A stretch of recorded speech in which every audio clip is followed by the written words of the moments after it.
Hey everyone, day 6. Hope everybody had a great weekend and you're gearing up for the week ahead. This day's video is about being vulnerable. Now you might think that it's a negative feeling or a negative thing to feel, but it is far from negative. Being vulnerable means you're willing to try new experiences. So whether that's trying something you've never eaten before, or that you decided without trying it that you don't like, trying that new experience, whether it's, skiing, hang gliding, skydiving, scuba diving, anything, action sports related, those are all trying new experiences. And if you're vulnerable, you will try those new experiences. Vulnerable people don't avoid negative emotions.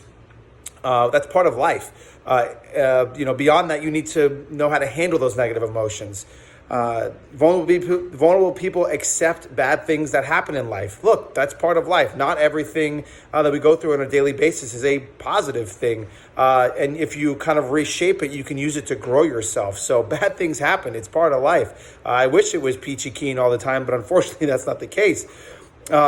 Also, vulnerable people, value relationships that have more emotional intimacy. Intimacy is not only physical, it's also mental. So you want to be, intellectually and emotionally connected with your partner. So being vulnerable kind of helps that feel like a greater emotion. Vulnerable people also connect with strangers.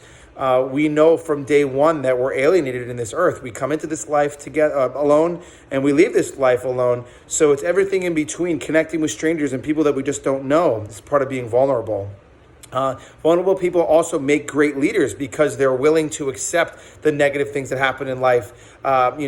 Negative emotions. They handle, all sorts of different emotions and channel them in the right area. Again, connecting with strangers is a thing that a leader would exemplify. Also, they're kind to themselves. They realize that self-reflection is super important to, being vulnerable. And, I would say that asking for help is also part of being vulnerable. Facing the facts that we just don't know everything. So ask other people for help. And also, the last thing is you should embrace it.